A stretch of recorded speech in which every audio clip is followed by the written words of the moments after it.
history is full of firsts. It's one small step for man, one giant leap for mankind. Many of those firsts shaped our way of life. For 70 years, KPRC Channel 2 has been proud to be pioneers in shaping television and Houston history. In a state the size of Texas, everyone can enjoy. Causing the storms Thursday.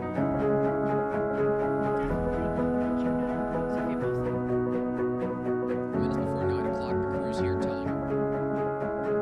This is the first time in a long they had 11.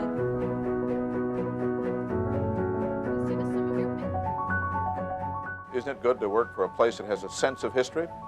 And indeed it is. See, taking the president from Spring to College Station following.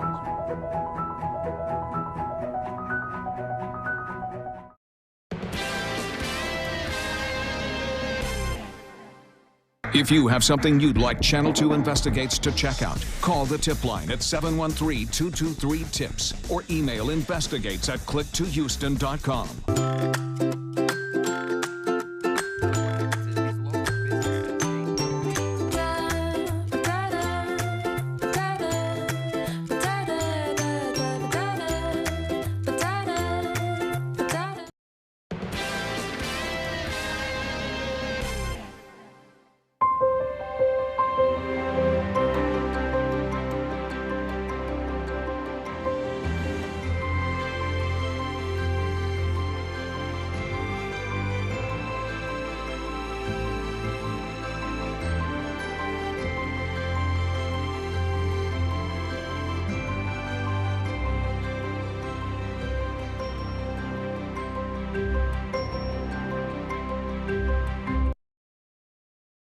Channel 2 News begins right now with breaking news. And that breaking news, a wild police chase you saw unfold live right here on Channel 2. A driver led officers across town, weaving in and out of traffic on these busy streets in southeast Houston. And then he headed into the heart of Houston, downtown, a dangerous situation as so many people were getting off work and starting their commutes home. But that was not the end. That driver resisted police. Officers struggled for about 45 minutes to get complete control of him. They were finally able to get him onto a stretcher and in an ambulance. We want to go live now to Sally Mamdou. She's live at San Jacinto and Rusk where that arrest happened. Sally, what's going on there right now?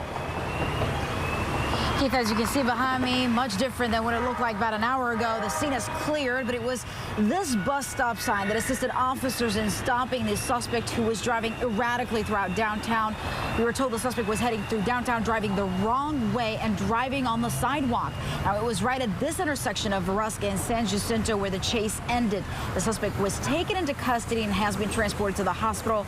Now, HPD did provide us with a bit of an update and told us that during this nearly hour-long chase, there were 3 accidents as a result of this chase. Now, I spoke to a witness who was sitting in her car when the suspect crashed into that bus sign, and this is what she had to say.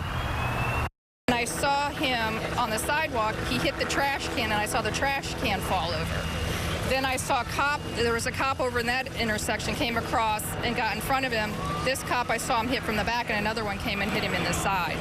Then I saw everybody running out of my peripheral vision, come up with guns drawn and everything. And so I sat there for a few minutes because I was texting my son, and then they came and knocked on my window and told me I had to get out and move.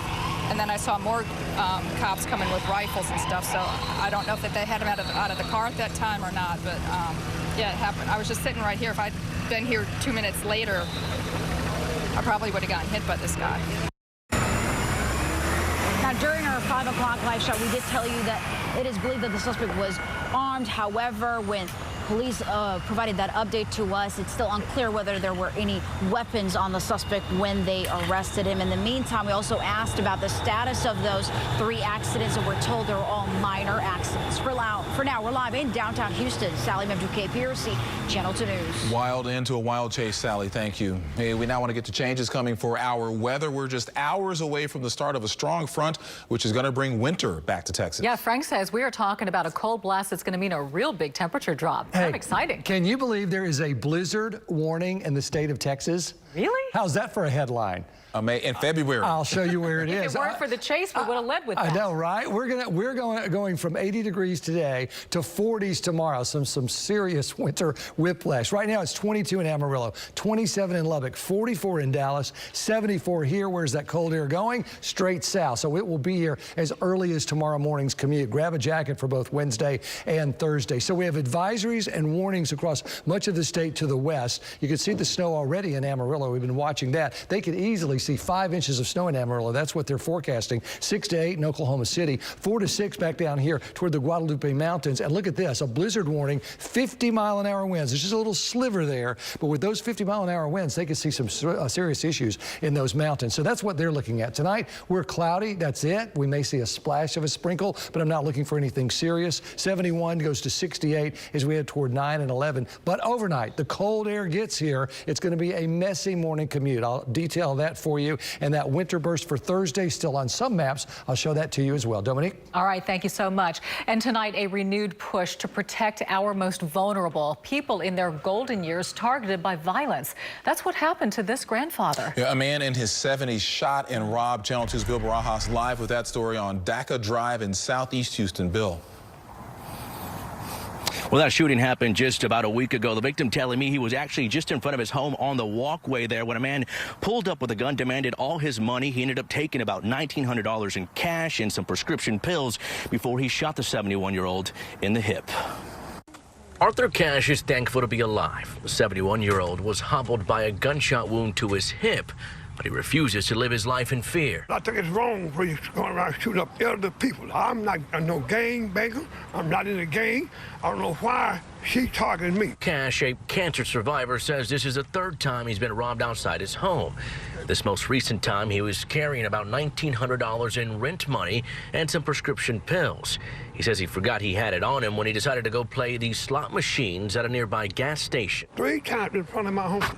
Last November, this November, and the other night. And he's going back between the truck, just turned around, pop, and shot me. Cash claims there were 2 suspects, a man and a woman. The female was allegedly the getaway driver. Community activist Quano X was at Cash's side. He says this is the second time an elderly person has been targeted in the community in recent weeks. The first victim was identified as Owana McHenry. McHenry was shot and killed on January 2nd at her home. They went in her house, robbed and shot her in the head. We got to collectively send a message to the criminal element of our community. Hands off our elderly people, and if you touch them, then we're coming after you. Cash says he loves his community, but he's tired of the crime. He worries that if something isn't done, things will only get worse. It's a shame that we get up in age and have to live like this. And no arrests have been made in either case. If you have any information, you're asked to call the Houston Police Department. Live from Sunnyside, Bill Barajas, KPRC, Channel 2 News. Bill, thank you. We have this just into our newsroom. A 2-year-old boy beaten and abused, dying alone in a hospital tonight. We've learned that the search to find his mother has been successful. She's been located in Honduras. For the last few months, 2-year-old Kevin had been living in Houston after traveling to the U.S. with his uncle. That same uncle, Melvin Morales Gomez, is now accused of beating the little boy, which led to his death. Investigators say Kevin suffered a brain injury, broken bones, and even had bite marks. Kevin arrived in the United States about 7 months ago, making the journey from Honduras with his uncle after he was separated from his mother in Mexico. He was taken off life support Sunday, surrounded by Harris County Sheriff's Office deputies. Just for them to know that this poor little child who had been abused in such a horrific manner was there by himself was heartbreaking to them. So they had a difficult time leaving the hospital. The Honduran consulate tells us Kevin's mother is in the process of filing paperwork to claim his body. The Honduran government will pay to have his remains flown back to his home county, a process that could take several days or even weeks. Now to a Decision 2020 update from Iowa, and nearly 24 hours later, we are finally seeing some partial results. With just 62% of the precincts reporting, Pete Buttigieg is leading with nearly 27% of the vote. Bernie Sanders in second place with 25%, while Elizabeth Warren currently in third with 18%. Channel 2's Sion Rhodes has been in Iowa for all the fallout and is live with the very latest. Sion? And while we do have some results, they still don't tell the whole picture of how Iowa voted last night. We do have multiple candidates declaring their own sort of victory here, and there are lots of questions about the future of the Iowa caucuses.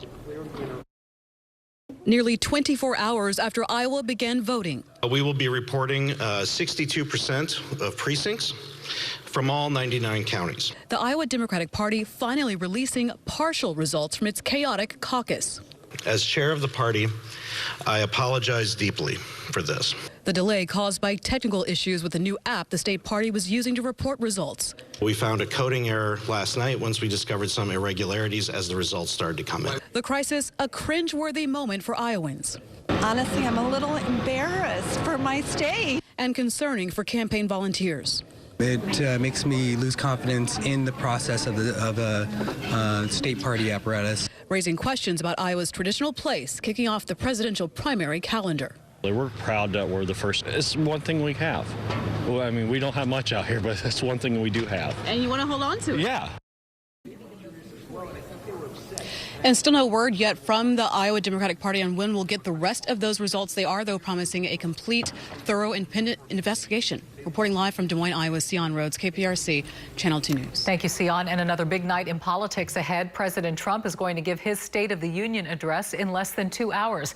You can watch it right here on Channel 2 at 8 o'clock tonight. We'll also stream it live for you on click2houston.com. Now to a new installment of our new series, Find the Fugitive. We're working with police and prosecutors to catch the bad guys. Tonight, Vincent Crivelli puts the spotlight on a crime involving something almost all of us have used, ride-sharing. A rideshare driver violently attacked. From the left hand, he started choking me, and from the right, he started punching and slapping me. You don't know what's happening. You're going back to your family. You're gonna be dead. Is this guy's planning to kill you? It's really scary. The crime leaving a scar that will never heal. Whenever I see a stranger, whenever I see other people that I don't know, it's really hard to trust anyone. The attacker still on the loose, investigators tracking every lead. As a community, we don't want to accept any type of behavior remotely close to the allegation that we're dealing with, a hate crime. In 2017, the driver we'll call John to protect his identity was trying to make ends meet as a driver when he picked up Matthew Dunn at Clicks Billiards in Northwest Houston. John is Pakistani and felt something was off from the start. First, he was like, oh, we're on the same team. White people are hating on us. We need to do something. Then John tried to drop Dunn off near this motel. Dunn opened the door, but would not get out and spoke these chilling words to John.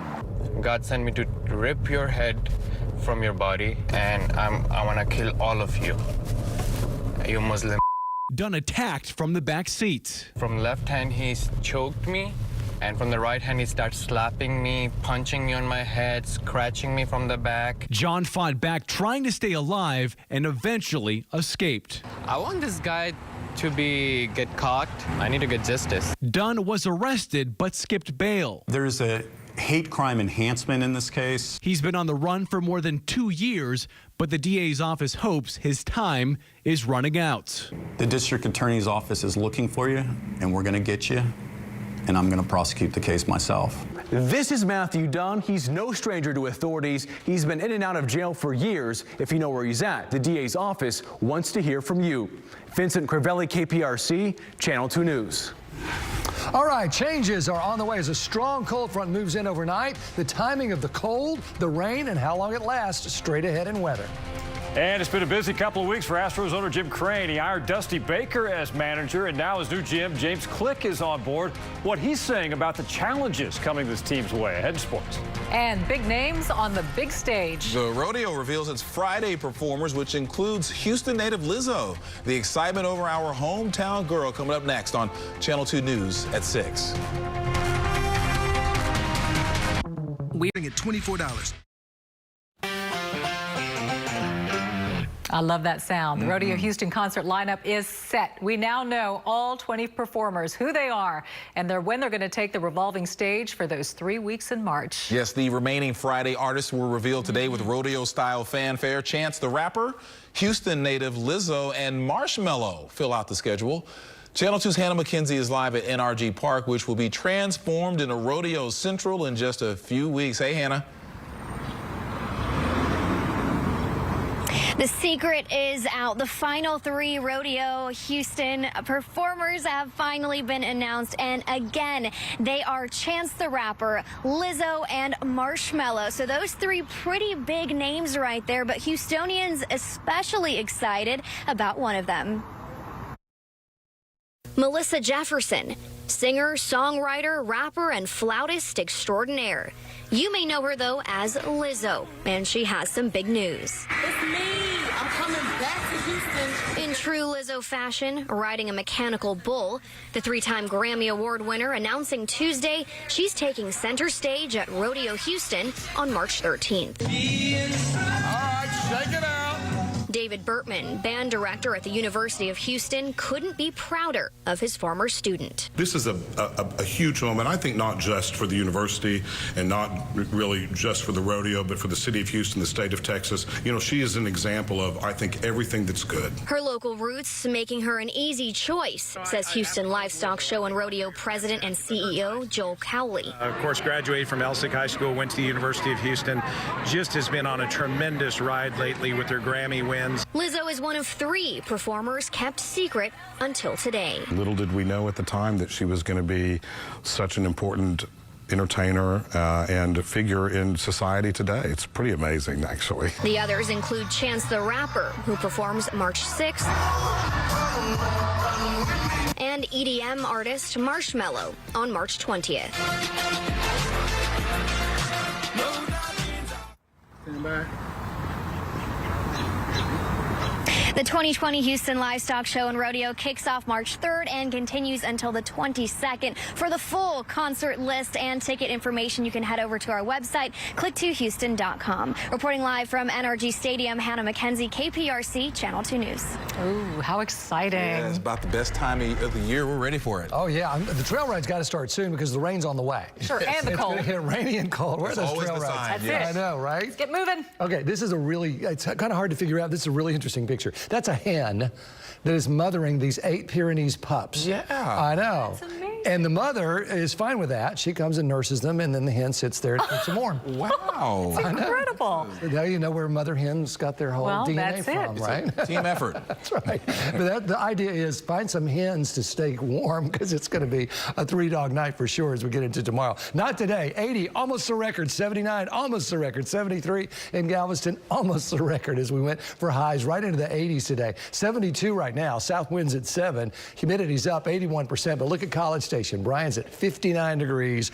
That tells you the difference is already being felt. So we got a lot of 70s out there. The wind's doing the same thing. They've shifted now to be out of the north at College Station and Brenham and LaGrange. 10, 15, 13 miles an hour. Still out of the southeast across the Houston area. Even some gusts of 23 and 22. So the front is sitting there. It's going to continue to edge this way.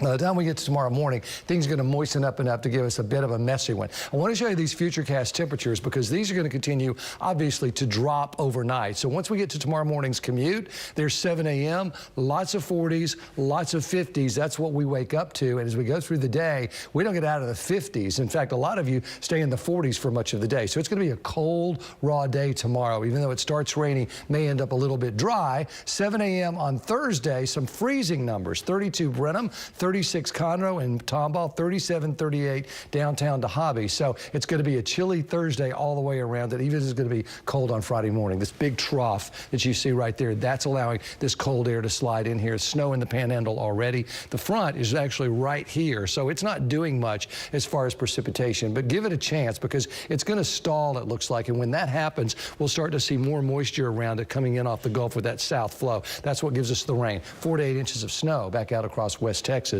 This continues to push on through. There's still the chance for rain pretty much all day Wednesday. And then as we get into Thursday, we dry out a little bit, but another little secondary front slices in here. So the big question has been, will we get some winter precip with that? Here's another look. There's our front coming through tonight. It's just messy for tomorrow morning's commute. Keep an umbrella handy. Showers continue until the afternoon, and then it gets rather spotty, but the cold air is now in place. Now here comes this second surge. There's where I'm finding some winter precipitation. It is well off to the west, and that's it. I've got some rain coming through, but nothing more than that. The European model still wants to put a little more aggressive winter precipitation in here. You can see the pink and the blue all the way to Brenham through midnight tomorrow night, and continues until about 3 or 4 in the morning on Thursday. It's the outlier model. I know the European is well respected. We'll just have to wait and see, but it doesn't look like this is going to be much of a winter event for most of us. 20% chance of light rain as we get into tonight and tomorrow morning. Humid and breezy out there, and that front's on the way. So overnight, we may see a low of 66, but it's going to be in the 50s for tomorrow afternoon. 36 Thursday, 52 for the high. 38 Friday, 68 for the high. And then we're in the 70s and 50s. A weak little front wants to drop in with a slight chance for a shower over the weekend. And then 40 and 30% chances Monday, Tuesday, Wednesday. And that is Valentine's Day that is on the board for a week from Friday. Can you believe that? Yes. I know. So get to Target right now and get you a card on Friday. Get your candy hearts. Yes. Do it in advance. Thank you, Frank. Right. Randy joining us now. Well, our Astros looks like the new general manager's on board. Yeah, we talked about it last night. A couple of big hires for Jim Crane over the last week. James Click is now on board. What he's saying about his new job, and working alongside Dusty Baker as well. Plus, the Astros equipment truck, it's loaded. It's ready for that long trek to West Palm Beach. We'll hear from the skipper, Dusty Baker, straight ahead.